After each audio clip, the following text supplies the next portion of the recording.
Johnny Carson is remembered as one of the most iconic hosts in television history. Charming, quick-witted, and famously able to get along with almost anyone. He could make a nervous actor relax, turn a stiff interview into a comedy sketch, and rescue awkward moments with a single raised eyebrow. But even Carson had limits.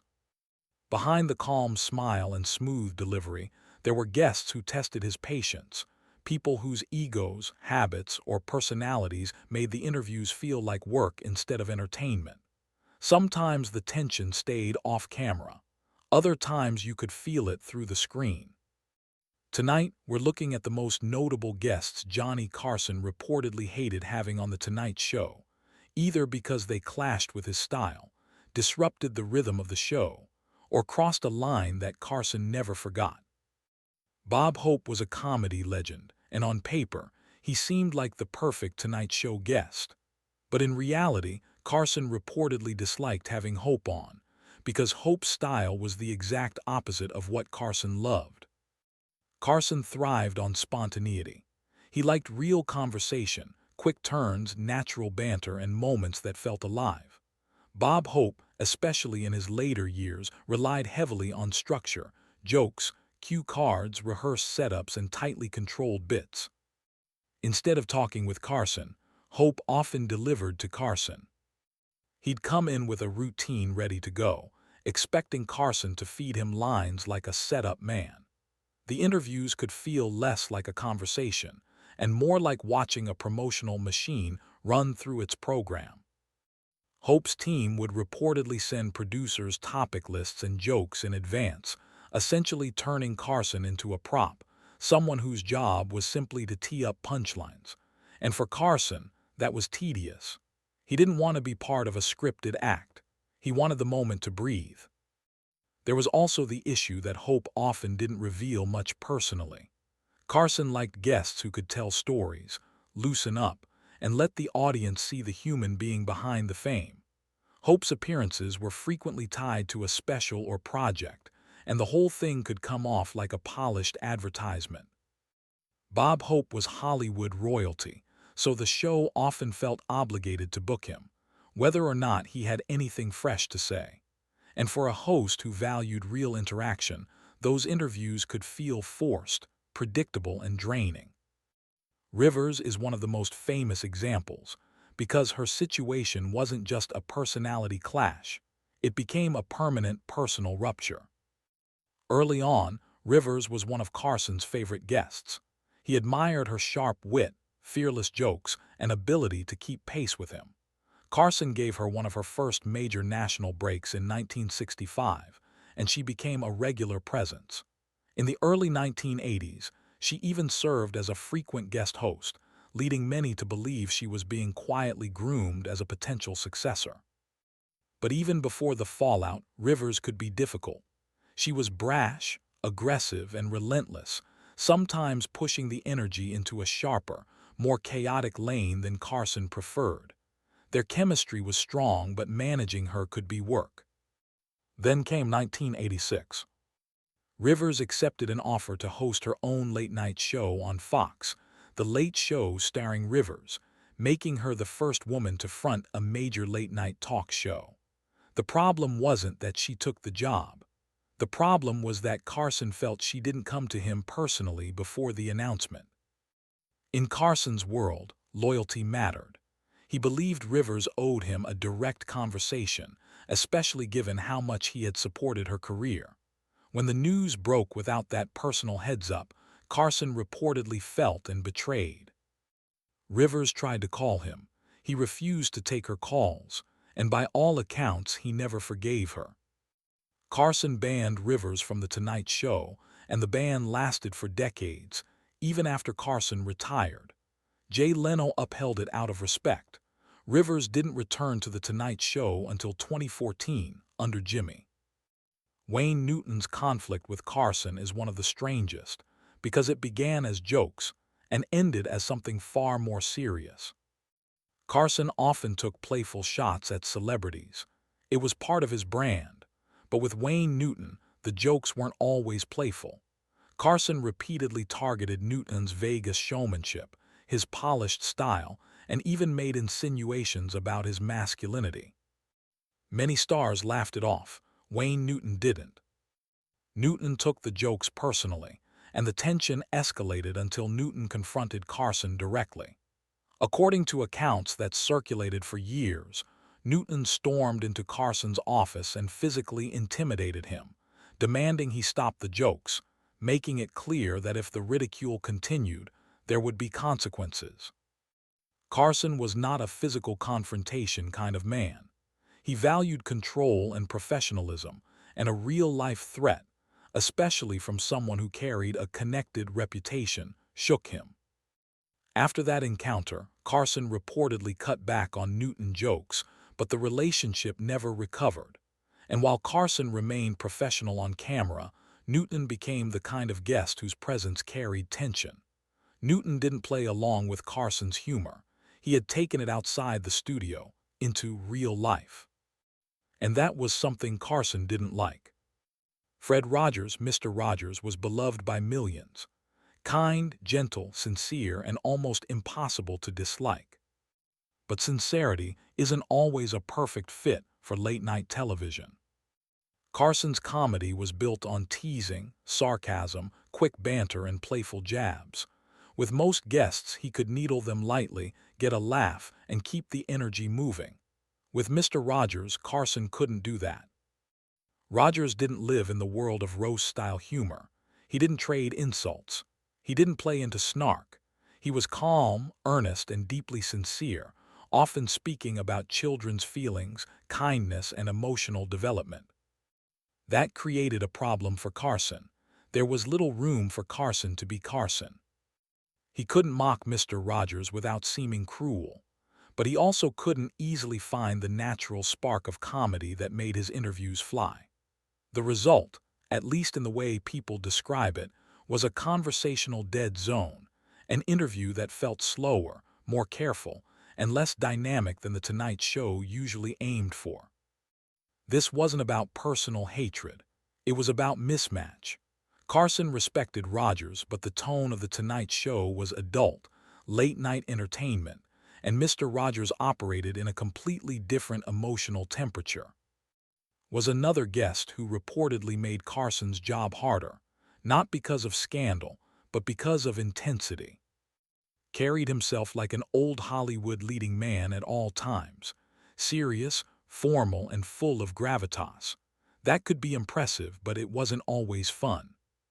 Carson thrived on spontaneity, often came across as rigid.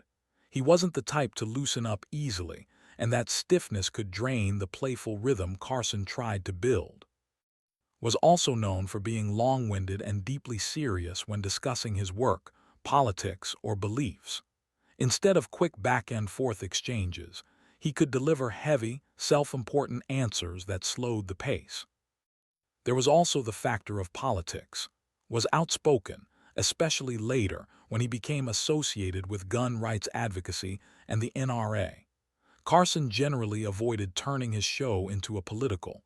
He liked humor that could touch politics without becoming a debate. A guest with strong, immovable opinions made that tricky. Carson stayed professional, but interviews with could feel like a chore. A serious man on a show built for lighter energy. Harry was one of the most respected performers of his era, an acclaimed singer, actor, and civil rights activist.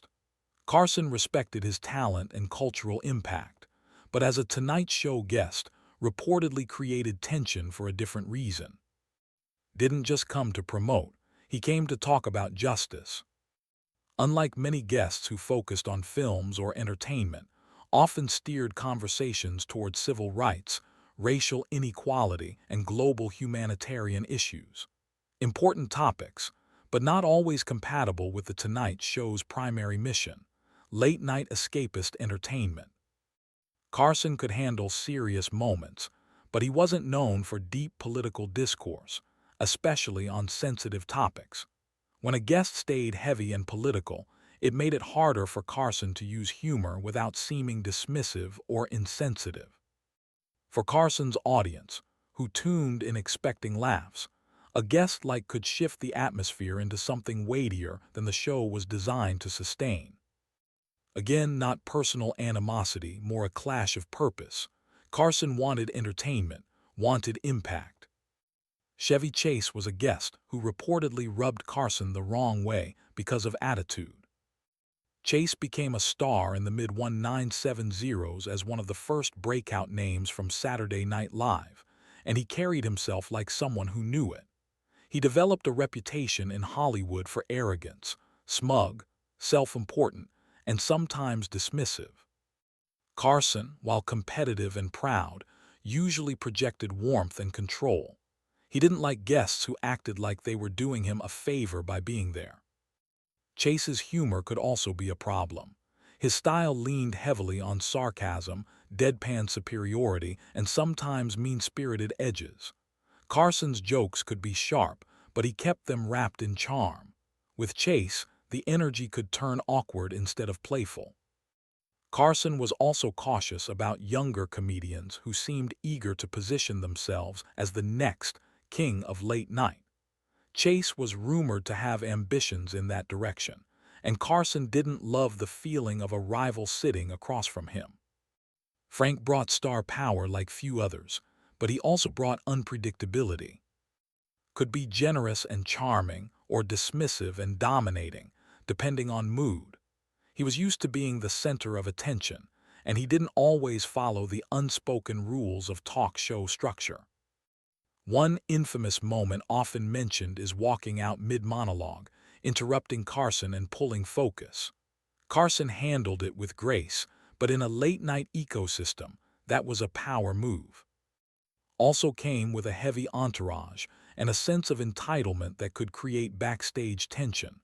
Carson valued a controlled environment. His presence could disrupt it.